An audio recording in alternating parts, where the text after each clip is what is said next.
At High Society, we plan to show you how the other half lives, and that includes their strategies to wealth creation and what helps them reach that status in society.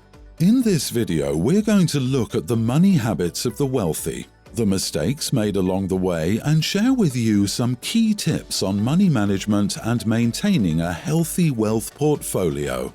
Welcome to High Society. We're glad you're here.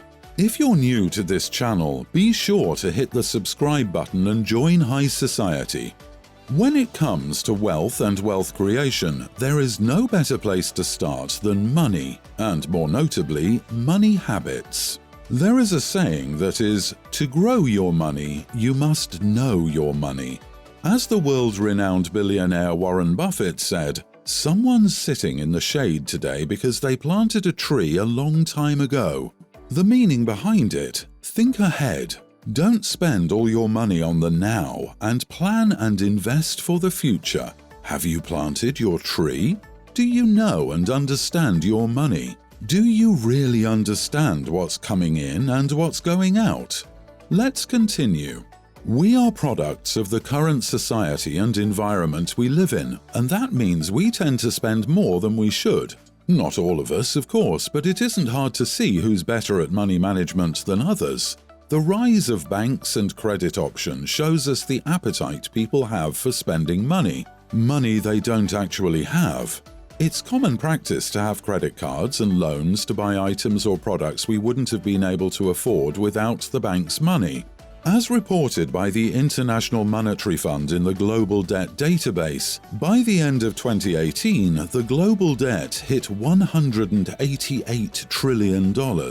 If we won't have the money for it, how do we expect to have the money to pay the bank back? It does beg the question, wouldn't you agree?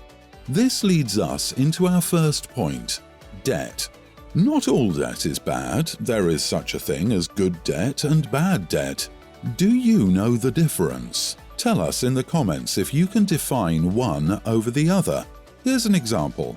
You can borrow money to buy an appreciating asset like a property, and this can be considered good debt, because the property is going up in value and should make you money in the long term, whereas borrowing money to buy a toy like a sports car can be considered bad debt. Don't get us wrong, we all love a sports car, but do you know why it might be considered as bad debt? The sports car is generally going down in value and will more than likely lose money over the long term. There are exceptions, with some motor vehicles costing as much as properties around the world. I'm sure you're familiar with car manufacturers such as Bugatti, Rolls-Royce, Bentley, McLaren, and Lamborghini. But generally, the property may perform better than the average sports car if bought well, as it will create a good investment. Some people prefer to steer clear from debt and stick to cash, which has an upside too. For others, debt is necessary. It's advised upon by professionals, or do they simply prefer to risk other people's money before their own? For those wanting to leverage debt, understanding how debt works and how to work with debt. Let's repeat that sentence one more time because it's very important to understand. Understanding how debt works and how to work with debt is a very underutilized tool, but one the wealthier people in society know how to navigate very well if they need to. If you can learn to use other people's money, such as investors and banks, while still making your own money, that's a desirable position to be in. Make yourself familiar with bank policy, credit, and understand the language of credit. Have you heard that term before? You probably haven't, but understanding how banks and investors operate, how and when they lend money, could be a useful vehicle for you to invest and take calculated risks to grow your net worth and wealth portfolio. A common trend you'll see among the top percentile of the world's wealthiest is the advisor, the man, woman, or group of individuals who consults the wealthy on how to manage money and make the right decisions. A tip for those wanting some guidance in this field: find someone who is smarter than you with money, someone who has what you want or someone who is living a life you desire, and take into consideration if their advice can work for you. As a general rule, don't take professional advice from someone you wouldn't trade places with. If you wouldn't trade places with them, why would you take their advice? Let's move on to point 2, and we're going to unveil good money habits. A term used and thrown around by the wealthy, but what are good money habits? They vary from person to person, of course, but there is a common trend between the upper echelon in society that understands it. Rule 1 of money and income: always pay yourself first. What does that mean, you may think? Let's understand the statement. When you get paid from whatever business you have or income you earn, draw the money you need to live, so this includes all expenses associated with your lifestyle, whether it be bills, household expenses, taxes, staff expenses, and the list goes on depending on each person. You must always save money. Figure out a savings objective you want or need to meet, and save every pay cycle toward it. The rest of the money can be spent enjoying life, as they say, and can be done so without any regret, given you've put away money and made responsible decisions for the majority of your income. A common mistake by people who live paycheck to paycheck is that they spend money in the wrong places first, and this then leaves them short for the non-negotiables in life. The non-negotiables in life are just that, non-negotiables, and saving money needs to be one of them, as it will progress you forward. Now to point 3. You've heard of people creating budgets or budgeting right? Comment below if you've got one for yourself, and if you don't, we suggest you listen to this video in full before creating one. The most widely used budget is created where people use a spreadsheet or list of expenses against their income, and they determine their spending budget based on how much they bring in and what needs to go out. How much we spend a month or year is then totaled, and as long as that budget is at a small surplus, they're satisfied. When it comes to working out your spending budget, a regular mistake is when people write down what they think they spend, or hope to spend moving forward, but that at times isn't accurate and creates a false sense of financial freedom. The wealthier clientele and their advisors will actually base their budget on real figures. They will look back at their average expenditure over, say, a 90-day period, and this can be more or less, but they use that data to base their budget on and their lifestyle.